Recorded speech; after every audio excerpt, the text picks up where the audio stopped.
पाड़े बूझी पियहु तुम पानी, पाड़े बूझी पियहु तुम पानी। जेहि मटिया के घर में बैठे, तामे सृष्टि समानी। पाड़े बूझी पियहु तुम पानी। 56 कोट यादव जहाँ भीजे, मुनिजन सहस 88। पैग पैग पैगंबर गाड़े, सो सब सरि भव माटी हो। पाड़े बूझी पियहु तुम पानी, पाड़े बूझी पियहु तुम पानी। जय मटिया के घर में बैठे, तामे सृष्टि समानी हो। पाड़े बूझी पियहु तुम पानी। नमस्कार दोस्तों, मैं अविनाश दास रेशनल कबीर यूट्यूब चैनल में आप सबका हार्दिक स्वागत करता हूं। साथियों, यदि आप इस चैनल को सब्सक्राइब नहीं किए हैं तो सब्सक्राइब जरूर करें और शेयर करके अपने साथियों तक पहुंचाएं और इस तर्कशीलता का और इसको समानता को और इस मानवता को भारत के जन जन में प्रसारित करें। कमेंट मुझे ज़रूर लिखें ताकि मैं अपने त्रुटियों को सुधार कर सकूं। मित्रों, मैंने एक छोटा सा पद गुनगुनाया है। पाड़े बूझ पियो तुम पानी, जय मटिया के घर में बैठे, तामे सृष्टि समानी। सतगुरु कबीर साहिब ने कहा कि ऐ ब्राह्मणों, ठीक से समझकर पानी को पियो, कहीं छूत ना लग जाए। जिस मिट्टी के घर में बैठे हो ना, उस समय पक्का मकान कम होता था, और पक्का मकान भी है तो मिट्टी ही है। सारा संसार मिट्टी है। सतगुरु ने कहा जिस मिट्टी के घर में बैठे हो ना, उसमें सारा संसार मर मर के समा गया है। तुम्हारी ही कहानियों के अनुसार 56 करोड़ यादव मर करके मिट्टी में मिल गए और 88,000 ऋषि मुनि मर मर कर मिट्टी मिल गए। और कदम कदम पर इस्लाम को माने तो पैगंबर लाखों हजारों लाखों पैगंबर जो है मर मर कर गड़ गए, और वो सब जो है इस मिट्टी में समाये हुए हैं। अगर बहुत शुद्धता का विचार करते हो तो बताओ तो भला, कहाँ से लाके पानी पियोगे? ऐसा सतगुरु कबीर साहिब ने कहा। दोस्तों, आज भारत में संविधान लागू है, इसलिए आपको महसूस नहीं होता और आपको लगता है कि सब कुछ ठीक है। सतगुरु कबीर साहिब की इस पद को पढ़ करके आप जान सकते हैं कि पानी को शुद्ध रखने के चक्कर में कहीं शूद्र छू न दे। नदी का पानी, तालाब का पानी, कुआं का पानी, किसी पानी के नज़दीक नहीं आने दिया जाता था। तड़प तड़प कर कई शूद्र जो है प्यास से मर जाते थे। केवल अछूत ही नहीं, अछूत तो मरता ही था, लेकिन जो सछूत शूद्र था उसको भी छूने का अधिकार नहीं था, पानी को और खाने की चीज़ को। बाकी जैसे नाई है तो बाल बना सकता था, आपके शरीर छू सकता था, धोबी है तो कपड़ा धो सकता था, सुनार है तो सोना चांदी ला के दे सकता था, लेकिन वह भी जो है अछूत जैसे ही उसके साथ ट्रीट किया जाता था। थोड़ा सा अंतर है कि वो नज़दीक आ सकता था, उसकी छाया को अशुद्ध नहीं मानते थे, लेकिन जिसको अस्पृश्य कहा है उसकी छाया को भी अशुद्ध माना जाता था। दोस्तों, बहुत लोग मुझे कमेंट लिख लिख करके कहते हैं कि आप गलत बता रहे हो, ऐसा नहीं है, ओबीसी क्षत्रिय है और जो है एससी के लोग शूद्र हैं।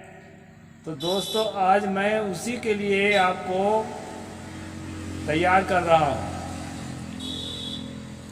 मैं कई दिन से बताते आया हूँ कि सब जातियों का इसमें नाम गिना गया है।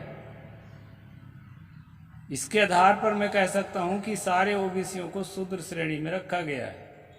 अभी 2-4 ओबीसियों का नाम आ जाएगा श्लोकों में, उसको देख करके आप समझ सकते हैं। तो किसके हाथ का सूखा अन्न खाना है और किसके हाथ का सूखा अन्न नहीं खाना है, इसके विषय में आज कुछ बातें आएगी और उसको आप लोग समझना। दोस्तों, जो धर्म का धंधा करता है उसके अलावा जो अन्य जो ब्राह्मण हैं वो इस नियम में लागू नहीं होते, क्योंकि कमाने खाने वाला जो सामान्य ब्राह्मण है वो जो है सबके हाथ से खाता है पीता है। ज़्यादातर धर्म के धंधा करने वाले होते हैं, जो इन किताबों को पढ़ते हैं वही लोग जो है इन नियमों को पालन करते हैं। तो आइए आप लोगों को मैं ले चलता हूँ मनुस्मृति के उन अध्यायों तक। आज का जो प्रसंग है, कल हम लोगों ने देखा था दोस्तों कि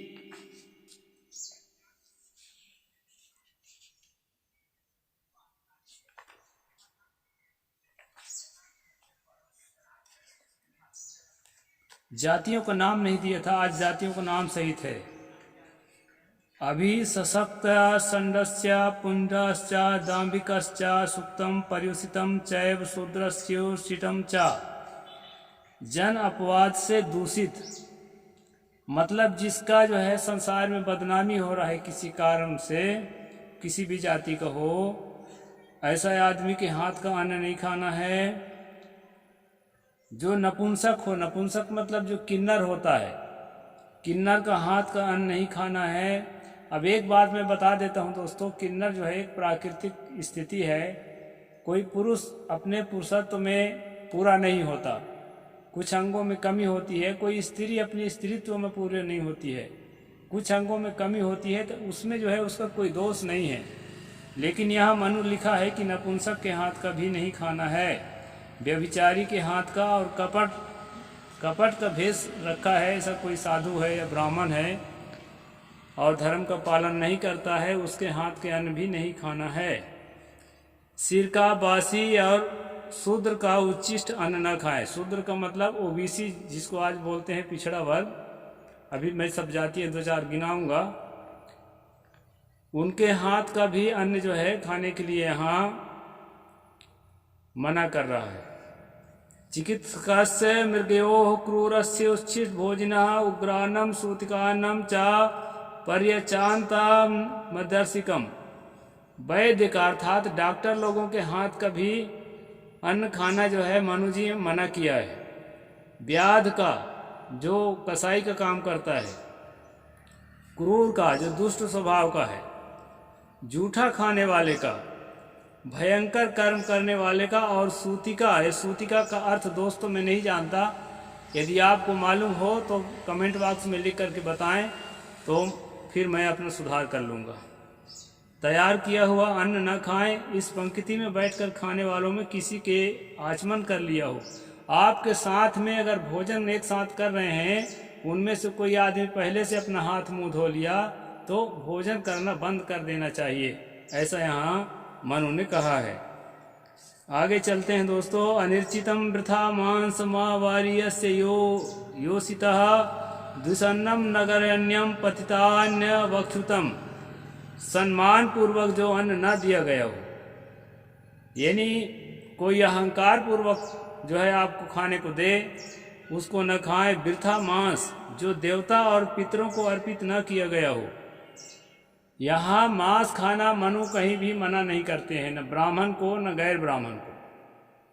बहुत लोगों को धोखा है, भ्रम में है कि ब्राह्मण में मांस नहीं चलता है, मांस ब्राह्मण में भरपूर चलता है। शास्त्र उसको आर्डर देता है कि वो मांस खा सकता है, लेकिन कैसा मांस खाना है ब्राह्मण को, उसके लिए जो है मैं 1-2 बार और बता चुका हूँ।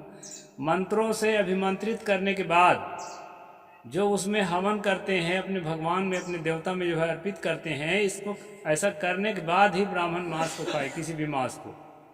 ये यहाँ का नियम है। इसमें वही बात बताया है, वृथा मांस। वृथा मांस जो अर्पित ना किया गया हो देवता को, पितर को, इस प्रकार के यहाँ ब्रैकेट में लिखा भी है, आप चाहे देख सकते हैं, यहाँ ब्रैकेट में लिख भी दिया है कि जो है जो अर्पित न किया गया हो देवता को, उस प्रकार के मांस जो है ब्राह्मण को नहीं खाना चाहिए। अबीरा, पुरोहित के स्त्री का अन्न नहीं खाना चाहिए। अब पुरोहित के लिए बता रहे हैं, वैसे तो अपने पत्नी के हाथ का भी अन्न खाना उसका बंद हो जाएगा। तो इस प्रकार जो है इसका अन्न नहीं खाने की बात यहाँ पर कही गई है। पतित का अन्न, पतित जो पहले बताया था मैं, जो इंटर कास्ट मैरिज किया हो, क्योंकि कास्ट सिस्टम भारत के एक अकाट्य सत्य है। भारत में जातिवाद है ही, तो जो आदमी दूसरे जाति के घर से विवाह किया हो उसके हाथ का अन्न भी मनु जी यहाँ कहते हैं नहीं खाना चाहिए। और छींक दिया गया हो तो अन्न नहीं खाना चाहिए। यहाँ दोस्तों छींक से बहुत डरते हैं लोग। कहीं यात्रा के लिए निकले होते हैं, उस समय अगर कोई छींक दिया तो रुक जाते हैं। तो वो अंधविश्वास कहाँ से पैदा हुआ है वो भी मैं बता देता हूँ। इसी मनु स्मृति से पैदा होके गया है, जिसके कारण आपको इतना मतलब कमजोर, इतना भयभीत, अब इतना मतलब डरपोक बना दिया गया है कि किसी के छींकने से आप डर जाते हैं। दोस्तों, मैं आपको डर बढ़ाने के लिए स्ट्रीम नहीं कर रहा हूँ। इस स्ट्रीम के माध्यम से आपको बताना चाहता हूँ कि धर्म की किताबों में कितनी घटिया बातें लिखी हुई है, जिसको जीवन में धारण करके आदमी आज इतना मतलब कमजोर दिल का हो गया है। यहाँ पर बताया है कि अगर कोई छींक देता है तो अन्न खाना वहीं पर रोक दिया जाए, ना खाए। आगे चलते हैं। विसुनानानृताश्चान्यो कृतुक विक्रयण्यस्तसात् शैलुस्तुन्यान्यन्या कृतान्यन्यान्यचा। चुगली वाले का, जो चुगली करता है, यहाँ की बात वहाँ करता है, उसके हाथ का अन्न न खाएं। झूठ बोलने वाले का हाथ का अन्न न खाएं। यज्ञ विक्रय करने, यज्ञ का फल आपको मिलेगा ऐसा करके जो आपसे धन लेता है, मतलब ऐसा करके सभी पुरोहित धन लेते हैं। अगर आपको फल ना बताया जाए कि आपकी मनोकामना सिद्धि होगी, आपका ये होगा वो होगा, आपके बच्चा पास हो जाएगा। अभी एक जो है अंधविश्वासी छत्तीसगढ़ में घूम रहा है, आप देख रहे हैं, क्या नाम है उसका, प्रदीप मिश्रा। वो कहता है 1 लोटा जल ढार दो, तुम्हारा सब काम सिद्ध हो जाएगा। तो इस प्रकार के जो है इनके ही आदमी जो है इन्हीं के नियम में नहीं चल रहे हैं। जो यहाँ बताया है कि जो यज्ञ विक्रयी है, मतलब धार्मिक अनुष्ठान में जो फल बताता है, उसके हाथ का भी अन्न नहीं खाना चाहिए, वो भी अछूत है इसकी दृष्टि से। नगर में मिलने वाला अन्न, रामायण महाभारत का कहानी का कथा जब कहते हैं तो अन्न इकट्ठा होता है, उस अन्न को भी कहा है नहीं खाना चाहिए, नगर में मिलने वाला अन्न।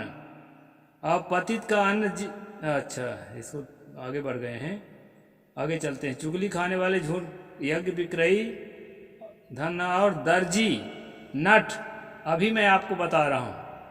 आप जो ये कहते हैं, जो लोग भी मुझे कमेंट में गालियाँ लिखते हैं, उनको आप देख सकते हैं कि दर्जी और नट किस वर्ग में आते हैं। एससी वर्ग में नहीं आते आज। नट भी और दर्जी भी जो है, जो अपने को नामदेव लिखते हैं, वो ओबीसी वर्ग में आते हैं।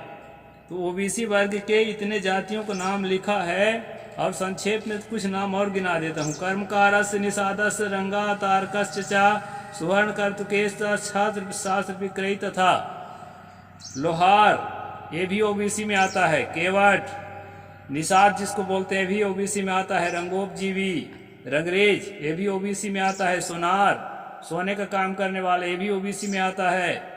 बांस वाला, जो बंसल या बसोर लिखते हैं, ये भी ओबीसी में आते हैं। हथियार बेचने वाला, लोहार तो यहाँ लिख चुका है। एक अगरिया भी होता है, ये भी दोस्तों ओबीसी में आता है। इतने लोगों का हाथ से सूखा अन्न लेकर के भी ब्राह्मण को नहीं खाना चाहिए, ये यहाँ पर लिखा है। और आपको बता देता हूँ कि इन्हीं के हाथ के सूखा अन्न लेने के लिए, कपड़ा लेने के लिए, पैसा लेने के लिए आज भारत के पूरे ब्राह्मण तरस रहे हैं। उसकी वजह भी बताता हूँ। प्राचीन काल में ये बेचारे बहुत गरीब होते थे, इसलिए उनको अपमानित करने के लिए सारी बातें लिखी गई है। और आज इनके पास भारत स्वतंत्र होने के बाद 2-4 पैसा आ गया है ना, तो लोभ में पालतू कुत्ता की तरह टुक टुक इनके दरवाजा में ब्राह्मण आ जाता है। और जिनके हाथ के जो है सूखा अन्न को भी अछूत यहाँ लिखा है, नहीं छूने वो। तो इस बात को मैं बता देता हूँ। स्वतः सौंडिल का चैल निर्केकश्च रंजकस् नृशश्च यश चोपपति ग्रहे कुत्ता पोसने वाले, अब यहाँ कुत्ता पोसने वाले, कुत्ता कौन पोसता है मालूम? आजकल जो अपने को अच्छा से अच्छा ब्राह्मण कहता है वो भी जो है, मैं कल बताया था ना, 40,000 50,000 का कुत्ता पोसता है और जो है उसको चूमता चाटता रहता है, तो वो भी अछूत होना चाहिए। लेकिन जो है कोई इसको पढ़ता नहीं है, इसलिए उसको अछूत कहने किसी की हिम्मत नहीं है। इस बात को भी आपको समझ लेना चाहिए। मद्य बेचने वाले अर्थात जो है कलार जाति के लोग, पहले कलार ही मद्य बेचते थे, अब तो ब्राह्मण भी जो है ठेका खोल लेता है। तो मद्य बेचने वाले, धोबी, रंगरेज, निर्दयी और घर में उपपति यानी पत्नी के रहते हुए अगर किसी और से संबंध है, ऐसे व्यक्ति का अन्न भी नहीं खाना चाहिए। यहाँ पर सूखा अन्न की बात हो रही है दोस्तों, पका पकाया का भी नहीं है। तो इस बात को आप लोग समझिए। मैं आपको बहुत संक्षेप में बता रहा हूँ। मृता शौच का अन्न और तृप्तिकारक ना हो उस अन्न को ना खाए, जिससे खाने से भी पेट न भरे। जैसे लैया खाते हैं आप लोग, मुर्रा खाते हैं, तो खाने से भी जल्दी से पेट नहीं भरता, ऐसी चीज़ों को भी नहीं खाना चाहिए, ऐसा यहाँ मनु जी कह रहे हैं। राजन तेज आते शूद्रन वर्चस्समत आयु सुवर्ण कारणस यश्च म कर्तितः। राजा का अन्न से तेज, आपके अंदर जो तेज है वो तेज जो है राजा के घर के अन्न से खत्म हो जाएगा। यानी कि राजा के घर के अन्न खाने के लिए भी यहाँ रोक रहा है, जबकि राजाओं के अन्न से ही, उनके टुकड़ों से ही ब्राह्मण सदस्य पलते आए हैं। आज भी नेताओं के अन्न से पल रहे हैं। जो पुरोहितगिरी करते हैं मैं उसकी बात कर रहा हूँ, कमाने खाने बलाल में किसी जाति ब्राह्मण की बात नहीं कर रहा हूँ। जो अपना ये नियम जो है दुनिया वालों को बताते हैं, ये बात उनके लिए है। और जो मानवता से चलते हैं वो तो कोई ब्राह्मण है ही है नहीं, वो इंसान है। और कोई जात तो मैं मानता नहीं हूँ, मैं अपनी ओर से कुछ भी नहीं कह रहा हूँ दोस्तों। यहाँ जो है राजा का अन्न तेज को, शूद्र का अन्न ब्रह्म तेज को, सुनार का अन्न आयु को और चमार का अन्न यश को नष्ट करता है। आज चमार भी बड़े बड़े कलेक्टर, कमिश्नर और मंत्री, मिनिस्टर हो गए हैं, और जो है उसके चरण धोए धोए के सब ब्राह्मण जो है उसके घर का अन्न लेते हैं और उसमें कोई छूत नहीं लग रहा है। तो ये जो है दोस्तों, एक गरीबी को अपमान करने के लिए उस जमाने में इनको शोषित और वंचित रखा गया था, गरीब रखा गया था, इनका सब कुछ छीन लिया गया था। तो उनको जो है ना अपमानित करने के लिए और हमेशा उसी स्थिति में बनाए रखने के लिए, अपमानित करने के लिए लिखा है। इनको पैसे से कोई इतराज नहीं है। दान पेटी में 1,000 जमा कर दो, बड़े प्यार से ये लोग जो है उसको उसमें छूत वूत कुछ नहीं लगता है। एक बोरा जाके चावल रख दो, गेहूं रख दो, बड़े प्यार से ले लेते हैं। तो इस प्रकार जो यहाँ धर्मशास्त्र में लिखे हैं दोस्तों, तो ये जो है किसी को नीच बनाए रखने के लिए, किसी को उसी स्थिति में बनाए रखने के लिए यह एक जो है षड्यंत्र था। एक श्लोक और बोल देता हूँ दोस्तों, फिर मैं कल बताऊंगा। वैसे तो बहुत सारी चीज़ें हैं, संक्षेप में बताता हूँ मैं। चिकित्सक का अन्न पीप की तरह, जो सड़ा हुआ लहू होता है ना, डॉक्टर का अन्न, डॉक्टर के हाथ का अन्न जो है पीप की तरह, पुष्चली का अन्न वीर्य की तरह, मनुष्य का जो सीमेन होता है स्पर्म उसके तरह, खाने वाले का अन्न विष्ठा के, सूद खाने वाले नहीं जो ब्याज में पैसा बांटते हैं उनके अन्न खाने से विष्ठा के समान नहीं, टट्टी के समान बताया है। और जो है शस्त्र बेचने वाले का, जो हथियार बेचता है उसको मल के समान। मल और विष्ठा एक ही चीज है। जिनका जिनका अन्न खाना यहाँ निषिद्ध बताया गया है, तथा उनका भी जिनका अन्न अभोज तथा अन्न चमड़े, हड्डी और रोग के बराबर है, ऐसा विद्वान कहते हैं। विद्वान नहीं कहते हैं दोस्तों, ऐसा बदमाश लोग कहते हैं। मैं खुले शब्द में पूरे भारत में प्रसारित करके बोलता हूँ, जो भी ऐसा कहता है वो धार्मिक बदमाश है।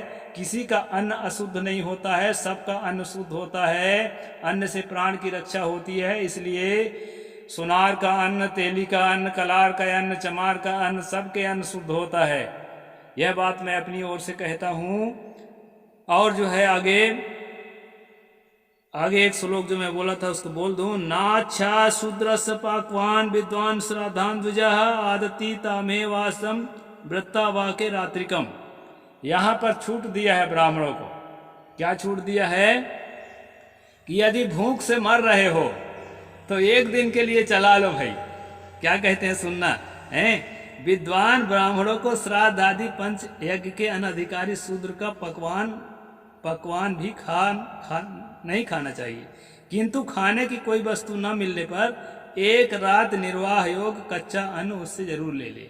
यदि भूखे मर रहे हैं बाल बच्चे ना, तो एक रात के लिए ले लेना चलेगा। इस तरह से दोस्तों मैं बताया था। कई साथी मुझे कमेंट में गाली लिख के भेजे थे, अब उनको संतोष हो गया होगा। ये मनुस्मृति अध्याय 4 का श्लोक नंबर 233 तक मैं अब आपको बताया हूँ, 213 से लेकर के, और स्पीड से आज बताया हूँ। उसका कारण यह है कि कुछ जातियों का नाम गिनती में आ जाए, ताकि आपको लगे कि सचमुच ओबीसी को बहुत ही नीच और बहुत ही घटिया और बहुत ही गंदा हिंदू धर्म शास्त्रों में लिखा गया है। इसलिए मैं कहता हूँ ऐसे धर्म को मैं धर्म नहीं मानता। ये धर्म के बजाय अधर्म ही है, जहाँ मनुष्य को मनुष्य न समझा जाए, मनुष्य को जो है कुत्ता बिल्ली से बदतर, कुत्ता बिल्ली के जो है अभी आगे दिखाऊंगा, कुत्ता का जो है पकड़ कर खाया हुआ लवा तीतर को खाना अच्छा बताया है ब्राह्मण के लिए, और जो है शूद्र के अर्थात ओबीसी के हाथ का जो है अन्न तक को अशुद्ध बता रहा है, उसके मुंह का जूठा जो है मांस को खाने को सही बता दिया है। तो उसको आगे बताऊंगा मैं। अभी यहीं तक, आज समय ज़्यादा हो गया, 21 मिनट हो गया है। आज का स्ट्रीम यहीं तक रखते हैं दोस्तों। नमस्कार। साहिब बंदगी, अगर सब्सक्राइब नहीं किए हैं सब्सक्राइब जरूर करें मेरे चैनल को, और रेशनैलिटी को, निर्णय ज्ञान को आगे बढ़ाने के लिए मेरी मदद करें दोस्तों। अपने साथियों तक शेयर करके जरूर पहुंचाएं। नमस्कार।